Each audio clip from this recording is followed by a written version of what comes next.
quero trazer para os irmãos Filipenses capítulo de número 3, versículos de número 1 a 11, e nós vamos falar sobre descartando os lixos da nossa alma e nos alegrando em Cristo. É sobre isso que Paulo está tratando neste capítulo, juntamente com os irmãos, os filipenses. Descartando os lixos da nossa alma e nos alegrando em Cristo Jesus. Filipenses 3, de 1 a 11. Nos diz assim a palavra do Senhor, Filipenses 3, de 1 a 11. Quanto ao mais, irmãos meus, alegrai-vos no Senhor. A mim não me desgosta, e é segurança para vós outros, que eu escreva as mesmas coisas. Acautelai-vos dos cães, acautelai-vos dos maus obreiros, acautelai-vos da falsa circuncisão. Porque nós é que somos a circuncisão, nós que adoramos a Deus no Espírito e nos gloriamos em Cristo Jesus e não confiamos na carne. Bem que eu poderia confiar também na carne. Se qualquer outro pensa que pode confiar na carne, eu ainda mais. Circuncidado ao 8º dia, da linhagem de Israel, da tribo de Benjamim, hebreu dos hebreus, quanto à lei, fariseu, quanto ao zelo, perseguidor da igreja, quanto à justiça que há na lei, irrepreensível. Mas o que para mim era lucro, isto considerei perda por causa de Cristo. Sim, deveras considero tudo como perda, por causa da sublimidade do conhecimento de Cristo Jesus, meu Senhor, por amor do qual perdi todas as coisas e as considero como refúgio, como um lixo, para ganhar a Cristo e ser achado nele, não tendo justiça própria que procede da lei, senão a que é mediante a fé em Cristo, a justiça que procede de Deus baseada na fé, para o conhecer e o poder da sua ressurreição e a comunhão dos seus sofrimentos, conformando-me com ele na sua morte, para de algum modo alcançar a ressurreição dentre os mortos. Só até aí, abaixe sua cabeça mais uma vez, feche seus olhos, nós vamos assim orar ao Senhor. Deus, fale conosco, Senhor. Nós estamos aqui como salmistas, sedentos por Tua palavra, assim como uma corça que anda, Deus, à procura de águas.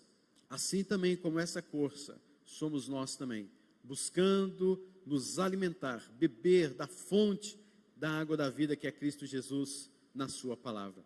Fale conosco em nome de Jesus. Amém, Senhor.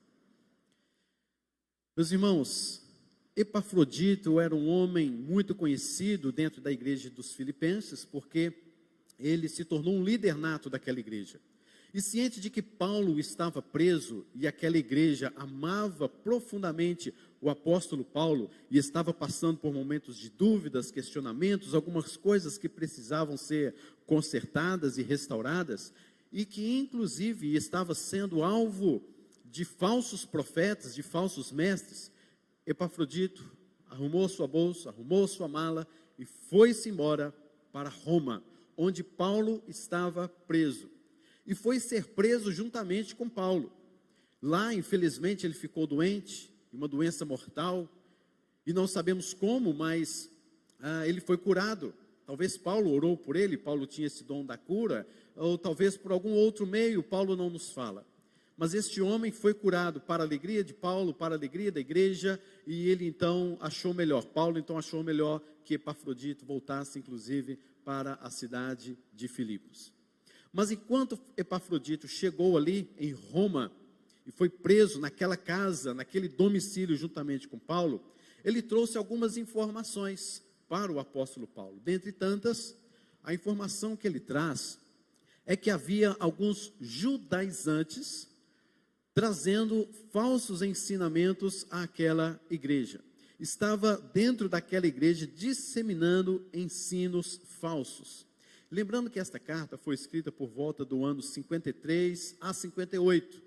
Dentre essa data, essa carta foi escrita. Essa carta foi escrita depois de 10 anos que Paulo passou lá em Filipos. Você pode ver isso em Atos 16, Atos 17, quando, por ocasião da sua segunda viagem missionária. 10 anos depois, Paulo preso, escreve então esta carta àqueles irmãos, os filipenses. Nessa época estavam já se levantando heresias tamanhas dentro daquelas igrejas, dentro da própria igreja, que homens, não concordando com o evangelho do Senhor Jesus Cristo, começaram a ensinar à igreja coisas libertinas, como é o próprio caso da seita que se iniciou nesta ocasião, nesta época, chamada de os libertinos, que era um grupo que João mais tarde, lá no livro de Apocalipse, inclusive, vai se referir a estes homens, os libertinos. Quem são estes? É aquele grupo dos nicolaítas, os seguidores de Balaão, os seguidores de Jezabel, tratados lá na igreja de Efésios, nas igrejas outras da Ásia Menor, lá no livro de Apocalipse. E o que eles pregavam? Eles pregavam o seguinte, que uma vez que uma pessoa era salva, ela poderia continuar vivendo no pecado, não tinha problema nenhum, porque já que você foi salvo, você não precisava mais de se preocupar, você está salvo, viva a sua vida agora de qualquer maneira, porque você vai ser salvo no último dia, aproveite a sua vida. Já ouviram isso por aí? Ah, pastor, já que nós somos salvos de uma vez por todas, então vou viver a minha vida de qualquer maneira. Pessoas pensam assim, e esse é um conceito completamente errado e equivocado, e já era presente no primeiro século, esse tipo de pensamento. Então não é agora essa questão de pensar que já que uma vez eu sou salvo, e salvo para sempre, então eu posso viver a minha vida de qualquer maneira. Isso é coisa diabólica, a falta de compreensão do que é o verdadeiro evangelho, a salvação de Cristo. Além dos libertinos, tinham também o que estava assim ainda na semente, mas que depois, no primeiro século, no final do primeiro século, início do segundo século, terceiro século, começou a crescer demais, que eram os chamados docéticos e os gnósticos. Quem eram estes homens? Eles começaram neste ano já, 53, mais ou menos 58, nesta década, começaram já a dizer que para que você seja salvo, você tinha que ter um conhecimento secreto. Todo tipo de conhecimento teológico acerca de Deus e das coisas de Deus, se você tem este conhecimento, você será salvo. Então, a salvação é por meio da gnosis. Gnosis significa conhecimento. Então, afirmava-se desta maneira, que quanto maior conhecimento você tem, mais ainda você será salvo. E eles negavam que Jesus Cristo, como é o caso do docetismo, os docéticos, eles negavam que Jesus Cristo veio num corpo real, que ele se encarnou. Por isso, inclusive, João vai tratar de que aqueles que não confessam que Jesus Cristo veio em carne é o anticristo. Então a gente percebe que essas heresias já estavam começando no seio da igreja. Os libertinos, docéticos e gnósticos, e havia um outro grupo também que começou a se levantar muito fortemente dentro da igreja, que é exatamente este grupo que Paulo está aqui agora combatendo, que são os judaizantes. Quem eram estes homens, os judaizantes? Eram judeus que aderiram à pregação do evangelho e se via necessário, portanto, a guarda da lei de Moisés para a salvação. Com isso, dentro da sua doutrina, do seu ensinamento, eles estão dizendo o seguinte: Cristo não é o quê? Suficiente. A fé não é suficiente. Você não é salvo simplesmente pela fé. Você precisa de fazer algo para completar a obra de Cristo. E este fazer algo é o cumprimento normal da lei de Moisés. Esta guarda da lei de Moisés, então, era basicamente a circuncisão. As pessoas precisavam de se circuncidar. Tinham que observar o calendário religioso dos judeus. E dentro desse calendário, obviamente, as cerimônias judaicas. Então, pelo menos essas três coisas. Você se converteu ao Evangelho de Cristo, então você tem que se circuncidar, porque você tem que ser filho de Abraão. E todos os filhos de Abraão, ao 8º dia, faziam o quê? Se circuncidavam. Você se converteu, além de você então ter que se circuncidar, você tem que também buscar o calendário religioso e participar de todas as festas e comemorações, e principalmente as cerimônias judaicas, os cultos judaicos, como sacrifícios, como coisas que devem ser colocadas diante do altar, coisas como aquelas coisas de trazer a arca, de fazer aqueles cultos plenamente judaizantes, etc. Então essas 3 coisas você tem que praticar. E estes homens começaram então a passear dentro das igrejas do primeiro século. Alguns judeus que se converteram a Cristo continuaram a guardar a lei de Moisés, mas simplesmente como marcadores da sua identidade, mas não como coisas salvíficas. Eles conseguiam entender e diferenciar estas coisas. Eles eram judeus, logo eles não podiam simplesmente dizer, vou abandonar a minha cultura, né? Mas aquilo que eles faziam, eles sabiam diferenciar muito bem o que era coisa salvífica e o que não era. Mas havia este grupo dos judaizantes que diziam, não, você tem que se circuncidar, você tem que praticar o calendário religioso dos judeus, você tem que praticar coisas cerimoniais. Os intuitos destes falsos mestres era exatamente perseguir o apóstolo Paulo, perseguindo então o evangelho e difundir as suas heresias, os seus falsos ensinamentos e desviar os gentios que se convertiam, bem como os judeus que também se convertiam, para o seu pensamento judaico. Então, tanto o gentio quanto os próprios judeus tinham que ter toda esta parafernália, todas estas coisas de Moisés, essas leis para serem cumpridas. E Paulo começa já a escrever para os Gálatas, dizendo o seguinte, olha, me admiro muito de que tão rapidamente vocês saíram de um evangelho para o outro. Eram os judaizantes que estavam lá enchendo a cabeça daqueles homens, daquela igreja. Paulo tratou destes homens também em Corinto. Paulo tratou destes homens, ou até mesmo os próprios apóstolos tiveram que tratar destes homens. Lá em Atos capítulo de número 15, você vai ver uma assembleia, a primeira assembleia da igreja, presidida por Tiago. E ali naquela assembleia, eles estão destacando coisas pertinentes aos judaizantes, que queriam que o povo tivesse práticas cerimoniais, calendários religiosos e circuncisão dentro da igreja. Então a igreja reúnem-se todos e fazem ali a primeira assembleia da igreja para destacar a situação destes judaizantes dentro da igreja. E estes homens cães, estes falsos mestres, chegaram em Filipos. Essa igreja que nós estamos estudando, estamos vendo, uma igreja tão linda, tão abençoada, e esses homens chegam lá. Perceba, querido, que todo lugar luta, né? Toda igreja tem o seu problema, toda igreja tem a sua dificuldade, tem as suas heresias que, se não tratar, divide igreja, se não tratar, traz problemas para dentro da igreja. E eles chegaram então em Filipos para difundir as suas ideias. E esses judaizantes se apresentavam como servos de Jesus, como aqueles que vinham complementar a obra que Paulo havia feito no meio deles. Quem era descendente de Abraão, estava tudo bem, pois já recebeu do povo, já recebeu, né, a circuncisão, já está ali, faz parte naturalmente da aliança. Mas os gentios era necessário, de uma forma justa, de acordo com a lei de Moisés, para progredirem na sua vida de santidade, para a progressão da sua vida cristã, para a santidade, o domínio próprio, os frutos do Espírito aparecerem em suas vidas, eles tinham que passar e guardar toda essa lei de Moisés. E é essa situação que Epafrodito levou para Paulo lá em Roma.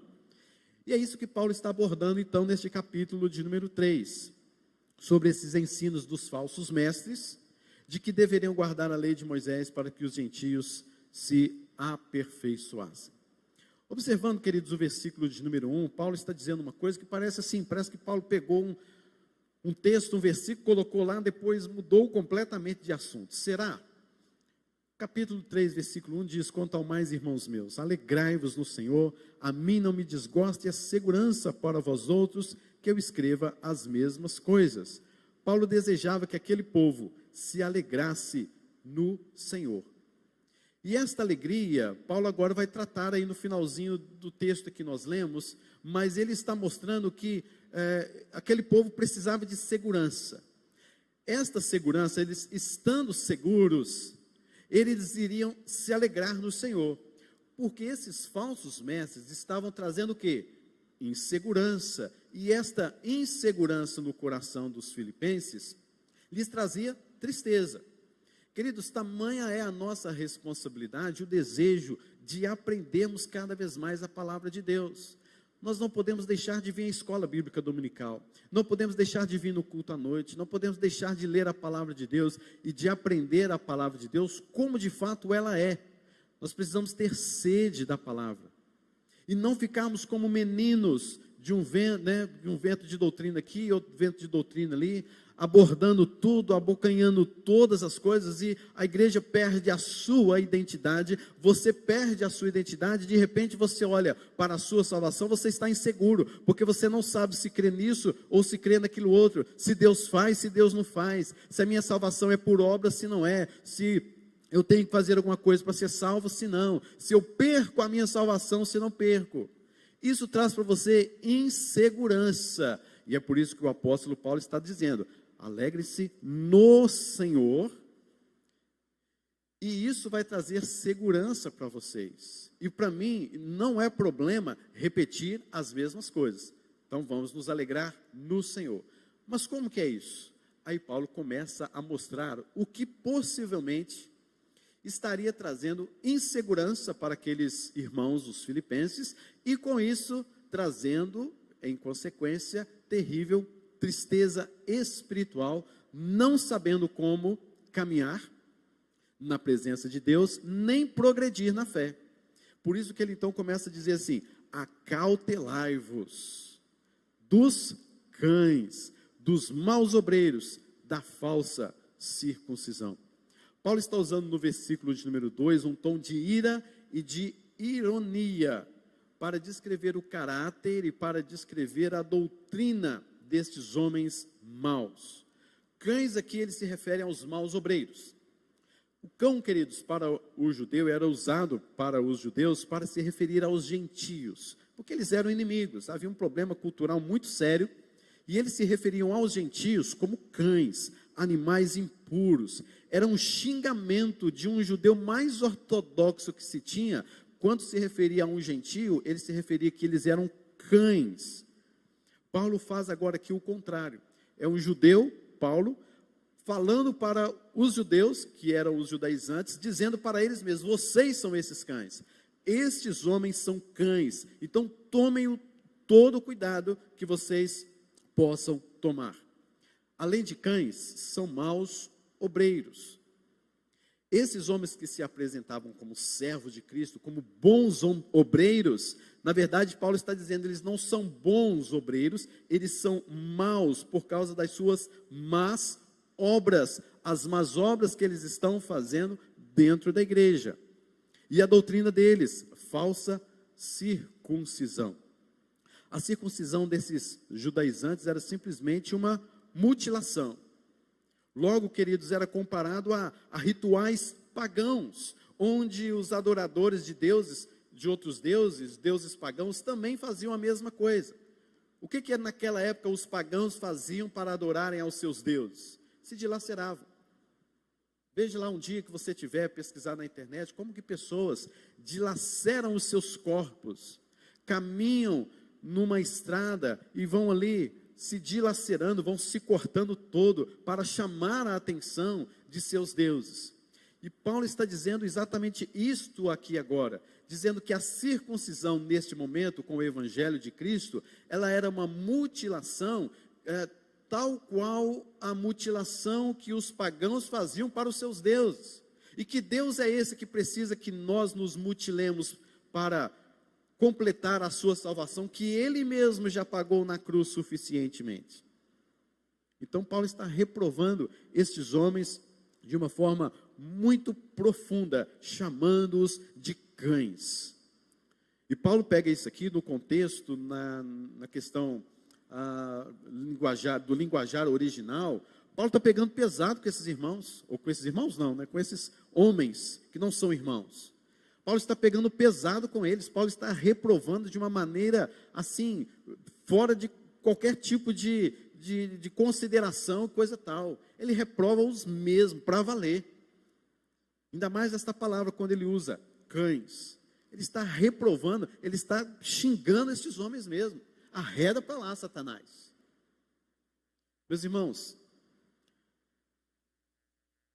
Paulo está dizendo isso porque a mutilação, a circuncisão não mudava o coração dos homens. Os profetas já diziam isso lá atrás. Quantos anos lá atrás, 600, 700 anos atrás, Ezequias disse isso, Isaías disse isso, Jeremias disse isso. Circuncidai o vosso coração, rasgai não as vossas vestes, mas os seus corações, porque eles desejavam simplesmente ter segurança nas obras da lei, na guarda da lei de Moisés. E esses homens então, falsos profetas, tentavam minar a obra do evangelho, entrando onde não começaram a seara que não era deles. Entraram onde Paulo começou a pregar o evangelho, e Paulo então, com toda a estrutura da igreja, baseada no evangelho, na doutrina apostólica, aquela coisa mais linda da comunhão destes homens, destes irmãos, os amados filipenses, e estes homens agora vêm bombardear essa igreja. Paulo está extremamente enraivecido aqui contra estes homens. Observe que no versículo de número 3, Paulo fala, porque nós é que somos a circuncisão, nós que adoramos a Deus no Espírito e nos gloriamos em Cristo Jesus e não confiamos na carne. Paulo está dizendo assim, o verdadeiro Israel somos nós. Não é mais um povo, não é mais uma geografia, não é mais um povo limitado. A igreja agora, o povo de Deus, a circuncisão de Deus, é todos aqueles que adoram ao Senhor em espírito e em verdade, cantando Rei dos Reis, Senhor dos Senhores, a Ti nós adoramos em espírito e em verdade. Todos esses agora são a igreja, são a circuncisão. Nós temos e somos a verdadeira circuncisão, porque Deus, Jesus, Ele rasgou o nosso coração. Paulo fala, nós adoramos a Deus no Espírito, está aí no versículo de número 3, nós que adoramos a Deus no Espírito. Paulo está contrastando aqui, dizendo, não por meio de rituais religiosos, como não coma isso, não coma aquilo, guarda o dia tal, tem que guardar o outro dia também, porque isso vai servir para você completar a sua salvação e andar em santidade. Essas coisas não têm valor. Nós adoramos a Deus em Espírito. Paulo também disse, no versículo 3, nos gloriamos em Cristo Jesus. Adoramos a Deus em Espírito, nos gloriamos em Cristo. Isso significa que dependemos de Cristo e confiamos no que Cristo fez para a nossa salvação. Glória a Deus por isso, queridos. Nós não confiamos em nós mesmos, mas nos gloriamos em Cristo Jesus. A nossa glória está na obra de Cristo. A nossa glória está no sacrifício de Cristo por nós. Não por rituais, não por religiosidade, não por aquilo que eu faço, mas estando em Jesus. E ele continua no versículo de número 3 dizendo, e não confiamos na carne. Carne aqui somos nós mesmos. Não confiamos em nós mesmos, nos nossos próprios desejos, nas nossas próprias vontades, nos nossos próprios desejos religiosos, na nossa própria lei, na nossa própria carne. Não confiamos em nenhum esforço nosso mesmo, ou em nossa capacidade para obtermos a salvação. E essa denúncia de Epafrodito e as argumentações de Paulo tinham como alvo parar o avanço destes homens na cidade, na igreja, especialmente dos filipenses. Queridos, era necessário Paulo fazer algumas contraposições, e ele faz isso muito bem, mas antes de ele colocar essas contraposições, ele começa a falar algo de muito interesse para quem gostaria de ouvir e quem precisava de ouvir. Versículo 4 ele fala assim, vamos confiar na carne? Vem para cá, presta atenção, vocês querem confiar na carne? Vocês querem se gloriar em vocês mesmos, em rituais religiosos? Vocês querem saber o que é cerimonialismo? Então, senhores judaizantes, vamos sentar aqui, puxa a cadeira e vamos conversar. Pensou, hein? Paulo está bravo, não está? E às vezes, aí você vai lendo isso aqui, você fica bravo também, né? Porque tem muita coisa nas igrejas que estão acontecendo do mesmo jeito. tantas heresias, tantas coisas, tanta confusão, e o sentido, como vimos hoje pela manhã, estamos vendo na IBD, o sentido real da missão da igreja vai ficando de lado, vai ficando fora, porque a gente deixa a igreja encher de doutrininha, encher de pouca coisa que não nos edifica, não nos fortalece, e a gente bate palma para isso. Olha que coisa bonita, né? É isso. E Paulo está bravo aqui. Senta aqui agora. Agora vocês vão ver uma coisa. Ele fala assim: bem que eu poderia confiar também na carne. Se qualquer outro pensa que pode confiar na carne, eu ainda mais. Paulo está... Eita, não queria estar perto de Paulo uma hora dessa não, né? Paulo está bravo demais. Aí ele começa a fazer então uma lista, que você não vê essa lista em lugar nenhum. Inclusive, Paulo fala que ele não está ali para pregar sobre ele mesmo, mas Cristo Jesus, porque ele morreu para si mesmo. E o alvo da sua pregação é Cristo Jesus e não ele mesmo. Mas agora aqui, ele abre um parênteses, ele abre uma porta aqui nesse instante, para falar o seguinte: eu estou tão bravo que vocês vão ver agora o que é se vangloriar na carne, como vocês estão pregando por aí afora. E ele fala o seguinte: eu fui circuncidado ao 8º dia. Beleza, ele é um judeu, ele é filho de Abraão. Foi circuncidado ao 8º dia, então ele está correto, ele fez isso também. Paulo, como um judeu, foi circuncidado ao 8º dia. Segundo lugar, ele é da linhagem de Israel, ou da linhagem de Abraão. Ele é um verdadeiro israelita, ele não é um prosélito. Prosélito era muito comum, pessoas que gostavam da cultura judaica e tantas outras coisas, não somente isso, e se faziam judeus, se circuncidavam, praticavam as leis de Moisés e tudo mais. Esses não eram judeus de natureza, mas se faziam judeus, eles eram chamados de prosélitos. E Paulo não era um prosélito, Paulo era da linhagem de Abraão. Paulo continua dizendo que ele era da tribo de Benjamim, uma tribo famosa, uma tribo forte, que sempre esteve ao lado do rei Davi, por exemplo. E todos os judeus, na época do cativeiro babilônico, inclusive, todos não, muitos, eles perderam a sua genealogia. Eles não sabiam de que tribo eles eram, eles se perderam, porque foram 70 anos. Quem foi para o cativeiro, morreu ali no cativeiro. Teve gente que nasceu e viveu e morreu no cativeiro. E teve gente que nasceu, viveu e saiu do cativeiro babilônico. E que se perderam. Eles não sabiam assim: eu sou da tribo de Benjamim, mas a minha mãe é da tribo de não sei o quê. E se misturaram. Paulo não. Paulo está dizendo bem claro: eu sou da tribo de Benjamim. Estou lá, estou registrado lá. Paulo está dizendo que ele era, os seus pais, no versículo de número 5, ele fala assim: hebreu de hebreus. O que ele está dizendo isso? Ele está dizendo assim: o meu pai, o meu avô, o meu bisavô, o meu tataravô, e por aí fala, é sangue puríssimo de judeu. A minha mãe era judia, o meu pai era judeu, o meu avô, tanto de uma parte quanto de outra. Toda a minha raiz é uma raiz judaica. Eu sou judeu puro sangue. Geralmente a gente fala puro sangue para boi, não é? Mas Paulo está dizendo isso: eu sou hebreu de hebreus, eu sou puro sangue judeu, judaico. E ele continua dizendo: quanto à lei, fariseu. Lembra dos fariseus? Eita, homens zelosos de boas obras, né?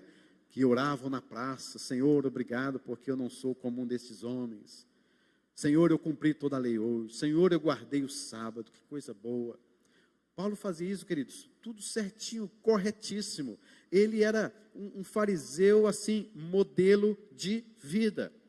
Continue no versículo 6. Quanto ao zelo, já que ele era um fariseu, ele também era tinha um zelo pela lei. E quanto ao zelo, ele era tão zeloso pela lei, que ele era perseguidor da igreja, que na época era chamada seita dos nazarenos. Pouco depois, a seita do O Caminho, que era a igreja. E esta igreja, Paulo era tão zeloso pela lei de Moisés, tão zeloso pelas cerimônias religiosas e tudo mais, que ele chegou ao ponto de perseguir a igreja. Lembra quando ele foi para Damasco? Ele foi para Damasco para quê? Foi com a carta na manga do seu líder, para chegar lá na cidade de Damasco, pedir licença, perseguir os judeus, prendê-los, levá-los para Jerusalém e alguns serem mortos. Era isso que Paulo fazia. Ele perseguia a igreja de Cristo Jesus por conta do seu zelo. Por isso que ele diz: quanto ao zelo, perseguidor da igreja. O que mais que Paulo fala acerca de si? Quanto à justiça que há na lei, ele era o quê? Irrepreensível. Esse homem era um modelo de um fariseu, gente, modelo de um judeu. Você olhava para Paulo assim, que era um judeu, olhava para Paulo e dizia, rapaz, mas como você é? Queria ter um filho assim, né? Queria ter um pai assim, queria andar mais perto desse homem. Pensa num homem modelo, por exemplo, hoje no cristianismo. Era Paulo, no que diz respeito ao judaísmo.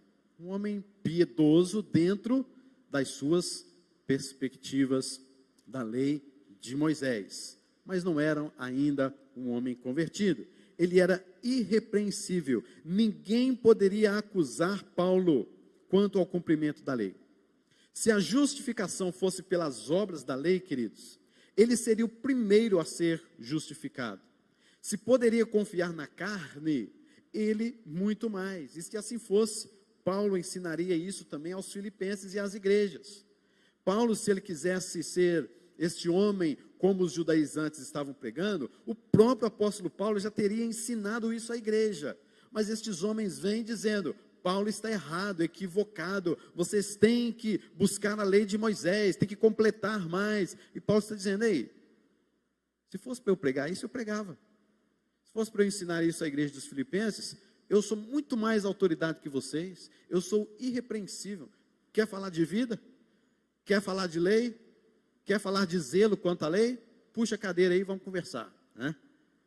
E Paulo expõe a sua vida aqui no livro de Filipenses por amor à igreja. Agora olha comigo o versículo 7 que ele diz, mas, bom, eu sempre digo aqui, né, que esses mas na Bíblia tem um negócio assim, uma profundidade muito grande, né? Mas, o que era para mim lucro, isto considerei perda por causa de Cristo. Que versículo mais lindo, diante de uma tragédia nos versículos anteriores, em relação a esses ensinos, e Paulo joga um versículo lindo aí, perfeito, que coisa fantástica Paulo está dizendo. O que era para mim lucro, meus irmãos, este homem viveu em prol do judaísmo. Você sabe o que é isso? Sabe o que é viver em prol de uma religião, e amar essa religião, e talvez idolatrar esta religião, e nada o impulsionava a deixar essa religião, e nada fazia com que o seu coração fosse quebrantado. Este homem era fariseu dos fariseus, ele amava tudo isso, ele idolatrava tudo isso, mas diante destas coisas, ele agora que foi salvo por Cristo, Paulo que teve um mas na sua vida, ele está dizendo assim, tudo que era lucro para mim, isto considerei como perda por causa de Cristo. Chegou a hora, queridos, de ele compreender que tudo aquilo não passava de arrogância, orgulho, egoísmo, coisa carnal e humana. E o evento que mais marcou a sua vida, com certeza, foi quando Cristo lhe apareceu no caminho para Damasco, para perseguir os cristãos, para prender e levá-los cativos para Jerusalém. Tem gente até que fala que Paulo caiu do cavalo, né? A Bíblia não fala nada disso, que Paulo caiu do cavalo não, viu gente? Paulo possivelmente estava a pé, possivelmente estava de camelo, com camelo, né? Não sei como é que fala isso, mas poderia estar também a cavalo. Mas o fato é que a Bíblia não fala que ele caiu do cavalo, não, tá certo? Não vamos dizer aqui que a Bíblia não fala, não. O fato é que ele se prostrou ao chão, e aquela luz muito forte, ele não pôde mais enxergar nada, ficou cego durante alguns dias, tamanha era aquela luz, foi o encontro que ele teve com o Senhor Jesus Cristo, e tudo mudou agora na vida de Paulo, graças a Deus.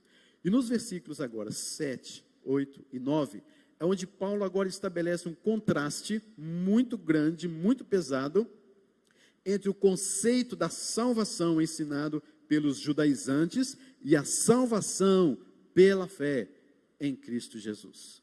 Que contrastes são estes? Primeiro contraste, Paulo fala de perda e lucro, lixo e a sublimidade de Cristo. No versículo de número 7, ele fala, mas o que para mim era lucro, isto considerei perda por causa de Cristo. Antes era lucro, antes era vantagem sobre as demais pessoas, ser o que era, e lhe garantia a salvação, o seu judaísmo. Mas agora que conheceu a Cristo Jesus, tudo isso se tornou para Paulo motivos de perda. Eram coisas sem nenhum valor comparadas à obra de Cristo Jesus. E ele renuncia a buscar a salvação pelas obras da sua carne, pelas obras da lei, para que possa receber gratuitamente a justificação. Paulo que trabalhou, Paulo que ralou, que defendeu, que zelou, que fez tantas coisas, isso ele colocou agora como lixo, algo cansativo, sobrecarga. Lembra que Jesus Cristo uma vez disse assim: vinde a mim, todos vós que estáis cansados e sobrecarregados, e eu vos aliviarei. Alívio. Alívio. Sabe por que Jesus Cristo disse isso? Porque os fariseus colocavam um peso muito grande sobre aqueles que não seguiam a lei. Aqueles que os fariseus subestimavam, sabe? E eles ficavam loucos, os subalternos dos fariseus, vamos dizer assim. Porque eles tentavam cumprir a lei e não conseguiam, e os fariseus os humilhavam. Então Jesus Cristo disse assim: vinde até mim, vinde até mim. Vou tirar a sobrecarga de vocês, eu vos aliviarei. De quê? De todos esses rituais de você achar que você precisa de fazer alguma coisa por mérito e receber a salvação e receber a graça de Deus. Então Paulo fala: tudo isso considerei como perda. Meus irmãos, Paulo está olhando para a sua vida passada e dizendo assim: eu perdi a minha vida, mas agora eu a ganhei em Cristo. A minha vida é dividida em antes de Cristo, perda, e depois de Cristo, justificação, o ganho da minha salvação. Ele considera tudo como perda. Lembra de uma vez que Jesus Cristo disse, por exemplo, que as prostitutas e os publicanos entrariam primeiramente no céu do que os fariseus? Palavra pesada essa também, né? E por que Jesus Cristo estava dizendo isso? Porque numa questão lógica e humana, era muito mais fácil uma prostituta, um publicano, um pecador se arrepender ao ouvir o evangelho, do que aquele religioso que se achava salvo, que se achava com as suas pretensões, com seu orgulho, com a sua carnalidade, com o seu zelo, que achava que ele já era salvo simplesmente por isso. Aí Jesus Cristo está falando: é mais fácil um pecador terrível se entrar no céu primeiro do que vocês, porque o coração de vocês é duro demais. Foi por isso que Jesus Cristo disse isso. Então Paulo está colocando aqui o contraste do que era lucro, que agora ele considera perda, e da sua salvação em Cristo Jesus. O segundo contraste que eu vejo aí está no versículo de número 8. Sim, deveras considero tudo como perda por causa da sublimidade do conhecimento de Cristo Jesus. Olha que coisa linda, meu irmão. Parece uma poesia assim que Paulo está descrevendo no meio de tantas heresias. Considero tudo como perda por causa da sublimidade do conhecimento de Cristo Jesus, meu Senhor, por amor do qual perdi todas as coisas e as considero como refúgio para ganhar a Cristo. Paulo então está constatando aqui, contrastando perda e a sublimidade de Cristo. Não eram só as leis judaicas que Paulo está dizendo. Paulo está dizendo tudo.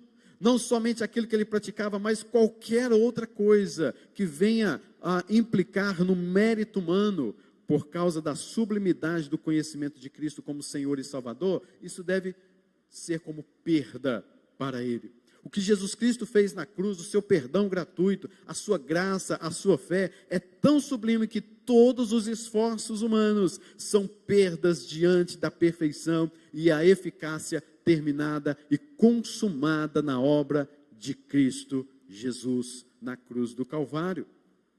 Perdi todas as coisas para ganhar a Cristo.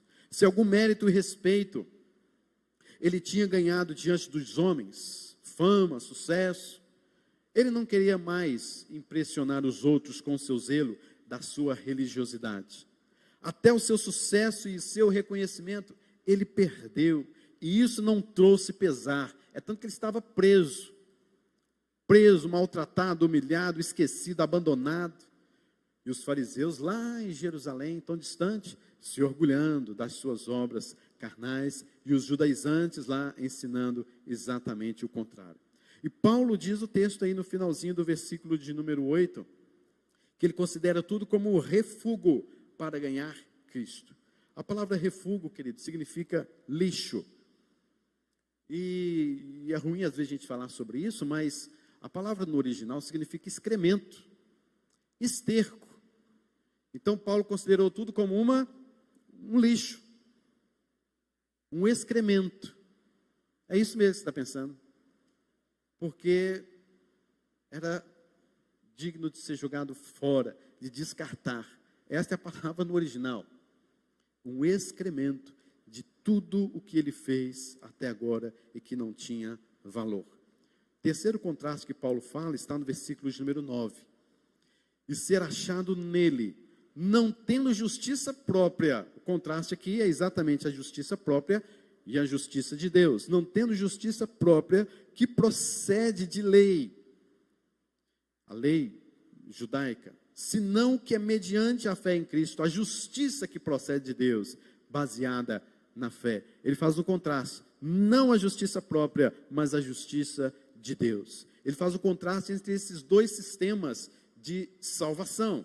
Ele chama a tentativa de salvação mediante as obras da lei como sendo justiça própria. Justiça essa que é responsável pelo seu próprio esforço, que é ela que procede da lei.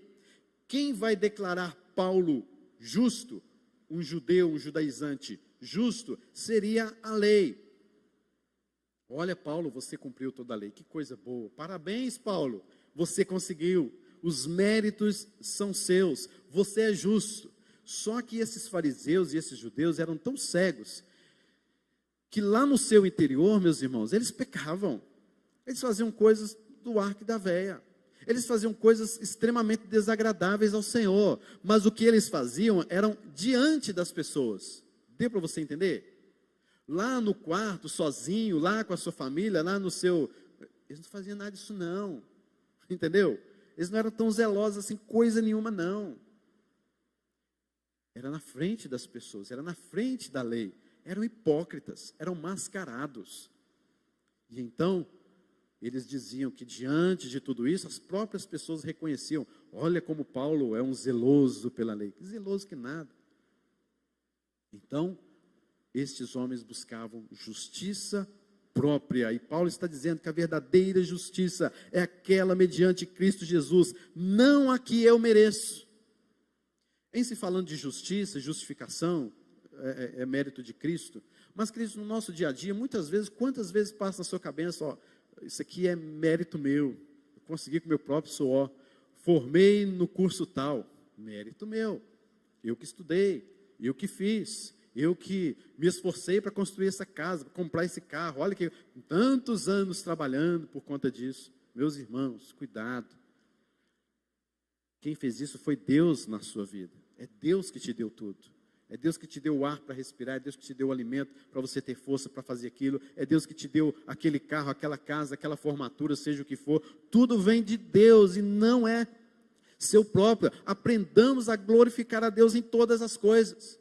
Ou eu glorifico a Deus em todas as coisas que Ele faz na minha vida, ou então eu não glorifico a Deus em nada. Então, querido, nada é mérito seu, a roupa que você veste não é fruto do seu trabalho, do seu suor, é fruto da graça de Deus, que Ele te deu condições de você vestir. Então agradeça a Deus, seja grato a Deus, e para com esse negócio de que, fui eu que fiz, eu tenho, eu fiz. Para com isso, queridos, isso não convém ao cristão. A glória e toda a glória, a gente não fala assim? Toda glória é somente de Deus. Por que então você se gloria em alguma coisa?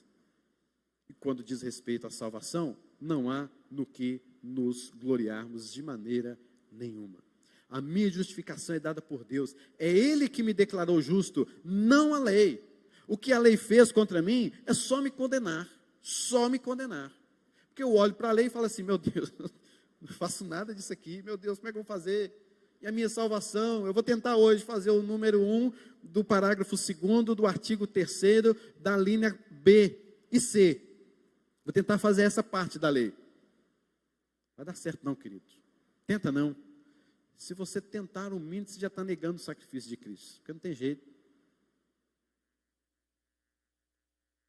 E a condenação está aí, né? O inferno, a condenação, e a lei só falando, você não presta, você é pecador, você não consegue. A lei é o espelho para nós, mas Cristo Jesus é a nossa salvação. Cristo Jesus é a nossa justificação, e essa justificação é pela fé, não pelas obras. Fé, obras, justiça de Deus, justiça própria. É esse contraste que Paulo está falando. E meus irmãos, o cristianismo é a única religião onde a salvação é de cima para baixo. Qualquer outra religião vai mostrar a você que você tem que fazer algo para você ser justificado diante de Deus. Mas é somente o cristianismo, não há outra religião que pregue o que o cristianismo prega, que a salvação vem de cima. Outras religiões dizem, a salvação tem que depender de você, você tem que fazer algo, você tem que melhorar, você tem que fazer isso ou aquilo outro, mas o cristianismo nos fala, queridos, é que Deus é que vem ao nosso encontro, é Deus quem nos justifica, é Deus quem nos perdoa, é Deus quem toca o nosso coração, é o Espírito Santo de Deus que abre os nossos olhos, é Deus que produz a convicção do nosso pecado. Nisso está a sublimidade do conhecimento de Jesus, que Paulo está contrastando. Por isso, o nosso tema, descartando o lixo da nossa alma e nos alegrando em Cristo, a sublimidade de Cristo. Por que Paulo estava falando isso? Para que tomassem cuidado por haver tentativas de desviar da graça do Evangelho, como aconteceu com os Gálatas. Os judaizantes passaram por ali, e os Gálatas começaram a desviar do Evangelho, e Paulo foi lá e os chama de novo à pregação pura e simples do Evangelho. Mas observe comigo os versículos 10 e 11. Para o conhecer a Cristo, e o poder da sua ressurreição, e a comunhão dos seus sofrimentos, conformando-me com ele na sua morte, para, de algum modo, alcançar a ressurreição dentre os mortos. Meus irmãos, o alvo de sua vida era esse, era conhecer a Cristo mais e mais. Ele quer prosseguir em conhecer a Cristo. Paulo, que era um grande já conhecedor de Cristo. Queridos, o que a gente vê aqui, que Paulo dizendo para o conhecer, mostra-nos que há progressão na vida cristã. A vida cristã não é estática, não é parada, há uma progressão na vida. Paulo não se resumiu no que aconteceu ali no caminho de Damasco, porque não era somente a sua conversão e ponto. Ele quer progredir na sua vida em comunhão com Deus. E ele fala então no poder da sua ressurreição. Que poder é esse que Paulo está falando? É o poder que Cristo exerce depois que ele ressuscitou dentre os mortos, assentou-se no trono da sua glória e ministra poder da sua ressurreição nos santos, em nós. Esse é o poder que traz para os salvos a vitória sobre o pecado, o alívio da culpa, a justificação, que nos dá perseverança no meio das provações, que é o que nos santifica, é o poder que nos santifica, é o poder que nos prepara para a glória. Isso deve ser o anseio mais profundo de todo crente verdadeiro, como Paulo aqui ansiou, o poder, conhecer o poder da sua ressurreição.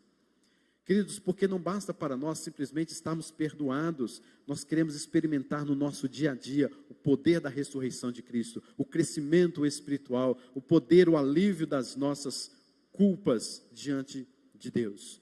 E o seu alvo então, versículo de número 11, para de algum modo, ele está dizendo, na verdade, ele não está duvidando, mas está dizendo assim, para que qualquer que seja um meio pelo qual Deus me levar para o céu, para a eternidade, eu alcance a ressurreição dentre os mortos. Paulo está dizendo assim, para que de algum modo eu alcançar a ressurreição dos mortos, ou seja, para que no último dia eu seja ressuscitado e vou permanecer com ele eternamente na glória. Não importa o meio que Deus usar, não importa o meio que Deus quiser, mas eu quero chegar lá e vou chegar lá na obra final da minha justificação, que é a salvação eterna na glória, na ressurreição dos mortos.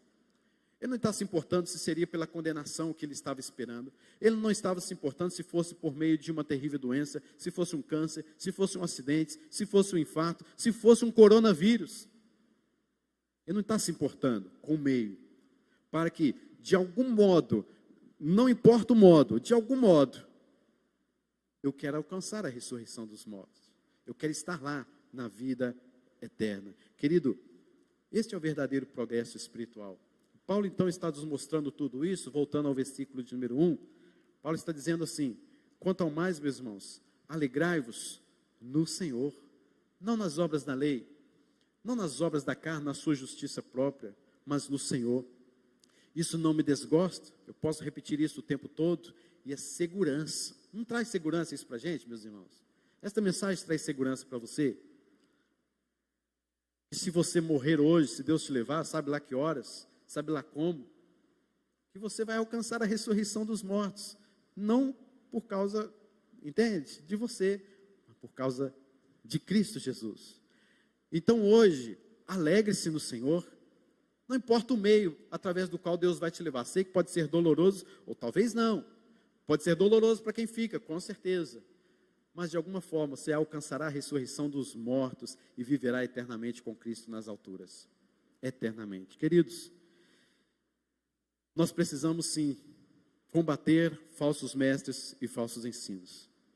Onde está a sua confiança de que você vai alcançar a ressurreição e a vida eterna? Em você mesmo, nos seus rituais, porque você vem à igreja, porque você entrega dízimo, porque você pratica ritos religiosos? Experimente Cristo, experimente o poder diário da sua ressurreição, trazendo domínio, trazendo alívio, força e progressão espiritual. Que Deus nos abençoe com esta palavra e rejeite qualquer tipo de pensamento que venha lhe trazer insegurança na sua vida cristã. Firma-se em Cristo, seguro estou, não tenho o temor do mal. Sim, guardado pela fé em meu Jesus. Não posso ter receio do malfeitor que procura pertinaz me enfraquecer. Eu estou seguro no Senhor. Amém, queridos? Amém. Vamos orar ao Senhor? Vamos ficar de pé?